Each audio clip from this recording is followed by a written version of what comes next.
The thyroid. Thyroid basically एक endocrine organ है जो कि नेक में प्रेजेंट है।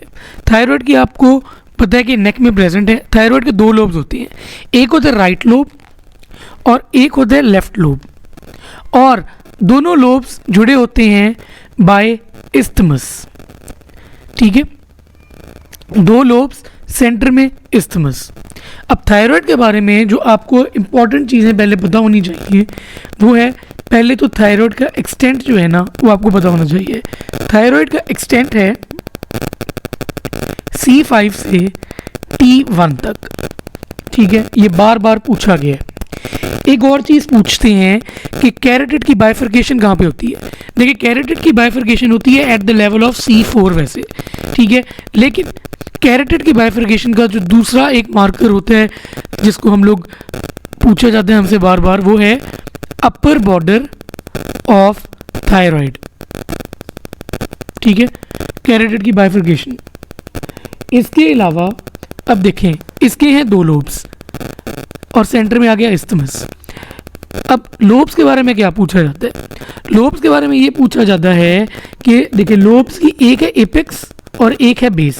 ठीक है, एपेक्स जो है वो है अपवर्ड एंड लेटरली। ठीक है, ये देखिए अपवर्ड एंड लेटरली है।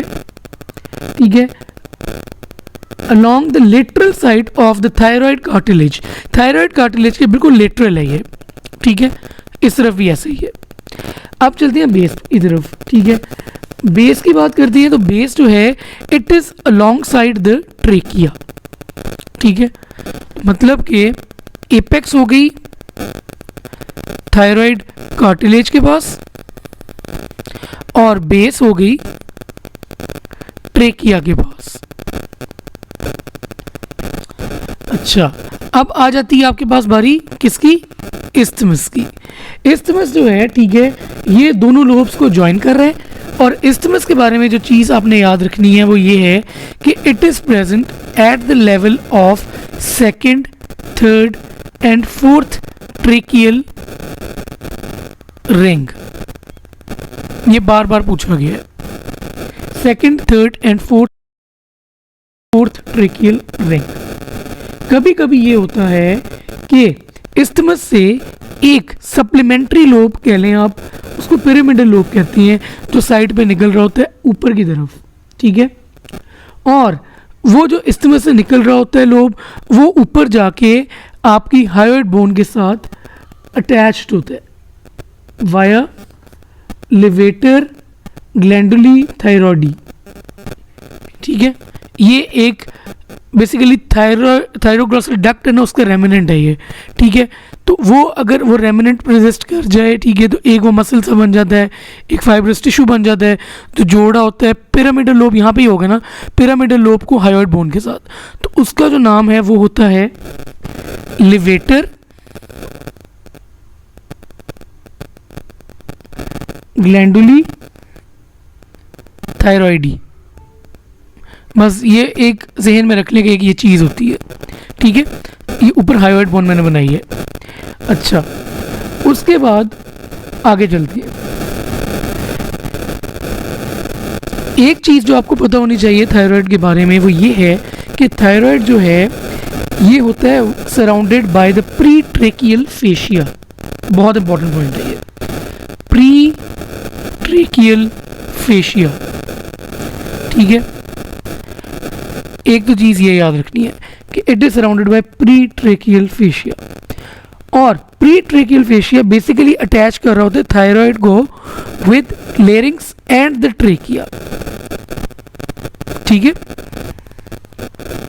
अब क्योंकि प्री ट्रेकियल फेशिया जो है वो जोड़ रहा है थायराइड को with larynx and the trachea, तो जब आप स्वॉलो करते हो तो अगर थायराइड मूव करता है अपवर्ड्स, ठीक है, तो उसकी रीज़न भी यही है कि thyroid moves upwards during swallowing due to pre tracheal fascia.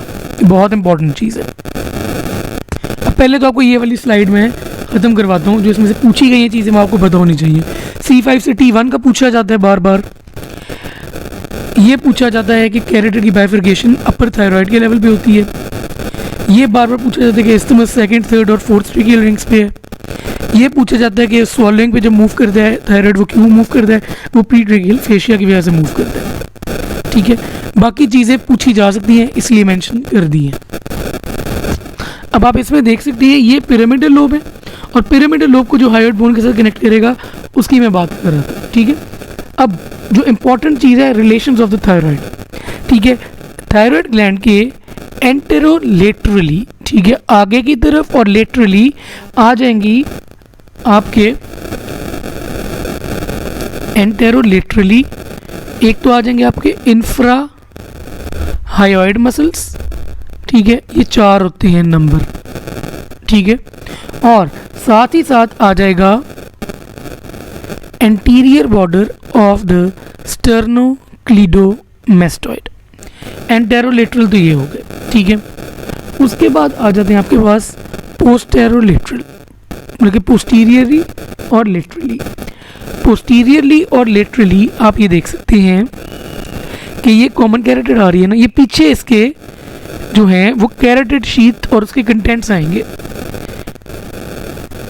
Carotid sheath with contents.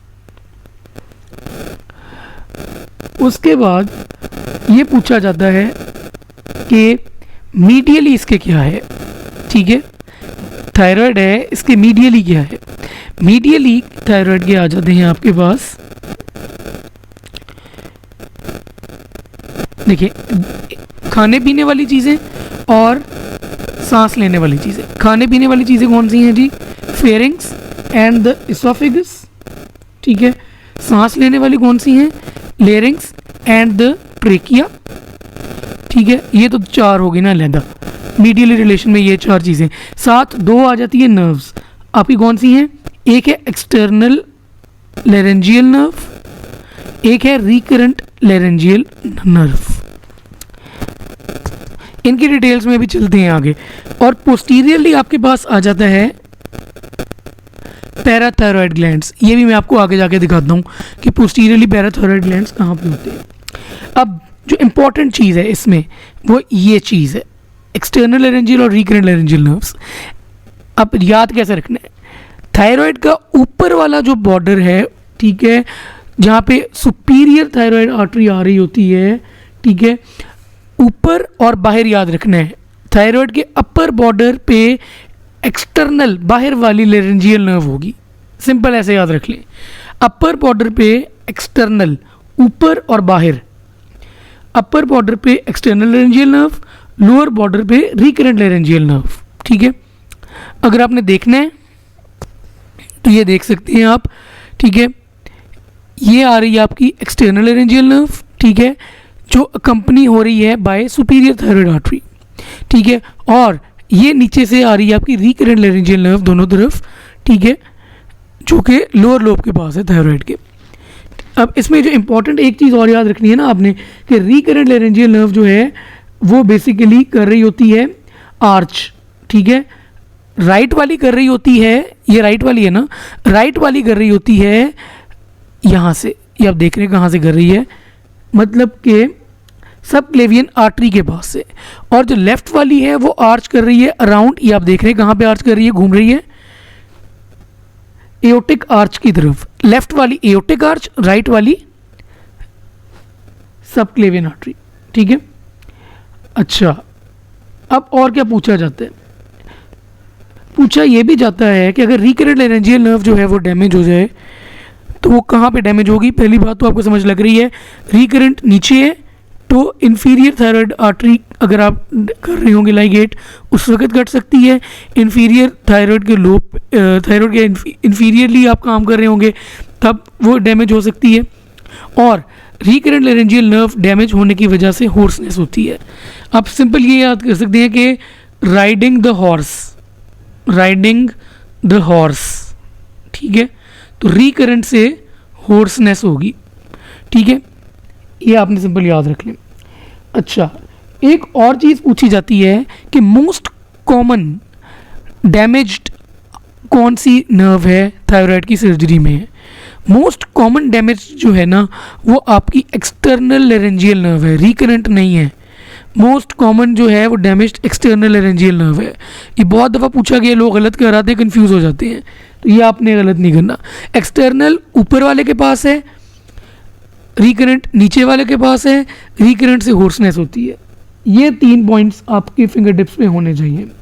अगर आप एक्स्ट्रा एक चीज़ याद रख सकते हैं तो जहन में रख ले, शायद पूछे जाएं, ठीक है, कि रिकरेंट लेरेंजियल नर्व सारी मसल्स को सप्लाई करती है लेरिंग्स के, एक्सेप्ट द क्रीकोथायरॉइड, बस जहन में रख ले। अच्छा, अब आती है इसकी ब्लड सप्लाई और वीनस ड्रेनेज। ब्लड सप्लाई जो है ना थायराइड की, ठीक है, वो होती है बाय, नाम से बता देते हैं, superior thyroid artery, middle thyroid artery, superior thyroid artery and inferior thyroid artery, superior and inferior thyroid artery, ठीक है। सुपीरियर थायराइड आर्टरी आ रही होती है फ्रॉम द एक्सटर्नल कैरोटिड, ठीक है, और जो इंफीरियर थायराइड आर्टरी है वो आ रही होती है फ्रॉम द थायरोसर्वाइकल ट्रंक, ठीक है। बस एक चीज़ अगर ये आप याद रख लेते हैं तो ये एक प्लस पॉइंट है। ये अगर पूछेंगे तो ये मुश्किल सवाल में कंसिडर होगा, लेकिन बस ये याद रखें कि थायराइड सप्लाई होता है by superior and inferior thyroid arteries, ठीक है। और सुपीरियर थायराइड आर्टरी के पास मैंने आपको बताया कौन सी थी, एक्सटर्नल लेरेंजियल नर्व, ऊपर और बाहर से याद रखने, और इंफीरियर के पास थी रिकरेंट लेरेंजियल नर्व, ठीक है।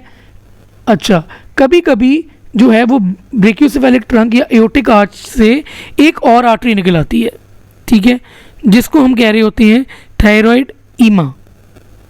थायराइड ईमा जो है वो बहुत कम लोगों में होती है, लेस देन 50% लोगों में एक ये आर्टरी प्रेजेंट होती है, बल्कि 10% लोगों में, सॉरी, मतलब कि ये हो गई इसकी blood supply, superior thyroid, inferior thyroid and thyroid ईमा, ठीक है। अब जो सुपीरियर है, ठीक है, वो जाती है, वीनस ड्रेनेज भी तो देखनी है ना, ये चली जाती है इन इंटरनल जगुलर वेन, ठीक है, और जो इंफीरियर है वो चली जाती है इन लेफ्ट ब्रेकियोसेफेलिक वेन। पूछा नहीं गया कभी, ज़्यादा चीज़ें यही जो दोनों चीज़ें पूछी जाती हैं जो मैंने आपको बता दी हैं। अच्छा, एक और चीज़ आप ज़हन में रख लें कि जो थायराइड की लिम्फेटिक ड्रेनेज है वो जाती है इन डीप सर्वाइकल लिम्फ नोड्स, ये बार बार पूछा गया है, डीप सर्वाइकल लिम्फ नोड्स, ठीक है। तो ये तो हो गया आपका थायराइड। थायराइड में फिर से एक दफ़ा बता देता हूँ जो इंपॉर्टेंट चीज़ें जो इस वाली डायग्राम में, इस वाली पेज पे जो मैंने आपको बताई हैं, जो पूछी जा सकती हैं। एक ये पूछा जाता है कि इसका पोस्टरोलेटरल जो है ना वो कौन सा वाला रिलेशन है, वो है carotid sheath with its contents. एक ये पूछा जाता है कि एक्सटर्नल लेरेंजियल नर्व जो है वो सुपीरियर पोल के पास होती है, रिकरेंट लेरेंजियल नर्व जो है वो इंफीरियर पोल के पास होती है। रिकरेंट लेरेंजियल नर्व जब डैमेज होती है तो होर्सनेस होती है, और मोस्ट कॉमनली डैमेज कौन सी होती है, वो है एक्सटर्नल लेरेंजियल नर्व, ठीक है। इसके अलावा इसका लिम्फेटिक ड्रेनेज है डीप सर्वाइकल लिम्फ नोड्स पे। टोटल यही चीज़ें ज़्यादातर पूछी जाती हैं। अब चलते हैं इसके पोस्टीरियरली जो चीज़ याद रखनी है ना आपने, वो है पैराथायरॉयड ग्लैंड्स। पैराथायरॉयड ग्लैंड्स होते हैं 4 in नंबर, कभी कभी ज़्यादा भी हो जाते हैं, ठीक है। 4 in नंबर होते हैं, 2 सुपीरियर होते हैं, 2 इंफीरियर होते हैं, ठीक है। अब आपको मैं दिखाता हूँ सुपीरियर किधर है। ये देखिए, एक सुपीरियर ये है, ठीक है, और एक सुपीरियर ये है। मतलब कि जो सुपीरियर होते हैं वो होते हैं at the posterior surface of upper thyroid lobe, ठीक है, near the inferior thyroid artery, upper surface of posterior surface of upper thyroid lobe, ठीक है, आपको मैंने दिखा दिया ये। अब चलते हैं इंफीरियर। अगर वो पूछते हैं ना कि इनमें से कौन से लोग हैं, कौन से ग्लैंड्स हैं जो कि जिनकी पोजीशन बहुत वेरिएबल है, बहुत वेरिएबल पोजीशन है, तो वो लोअर 2 पैराथायरॉयड ग्लैंड्स होंगे। लोअर 2 पैराथायरॉयड ग्लैंड्स ज़्यादातर तो जो होते हैं ना वो होते हैं on the lateral surface of lower thyroid lobe, ये आप देख सकते हैं, ठीक है। अच्छा, तो ये तो हो गया आपके थायराइड और पैराथायराइड ग्लैंड की एनाटमी जो ओवरऑल होती है। अब मैं आपको दिखाता हूँ जो एमसीक्यूज पूछे गए हैं। Isthmus of the thyroid gland is in front of second, third and fourth tracheal rings. Thyroid is at the level of C5 to T1. Thyroid gland is enclosed in pretracheal fascia. Thyroid moves with swallowing due to pretracheal fascia. ये सारी चीज़ें discuss हो चुकी हैं। अपर and external याद रखना है, मतलब कि अपर लोब की थायराइड की सर्जरी हो रही है या सुपीरियर थायराइड आर्टरी को कर रहे हैं तो एक्सटर्नल लेरिंजियल नर्व डैमेज होगी, ठीक है। लोअर लोब पे इंफीरियर थायराइड आर्टरी को कर रहे हैं जब आप मैनिपुलेट तो रिकरेंट लेरिंजियल नर्व डैमेज होगी और उसकी वजह से होर्सनेस होगी। क्यों? अब क्योंकि आपके सारे के सारे चले गए हैं muscles of the larynx except the cricothyroid, ये पूछा जाता है कभी कभी।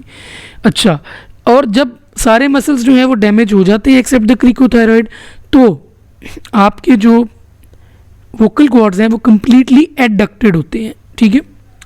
अच्छा, अगर bilateral recurrent laryngeal nerve damage है तो मसल कौन सा स्पीड है? क्रिकोथायरॉयड।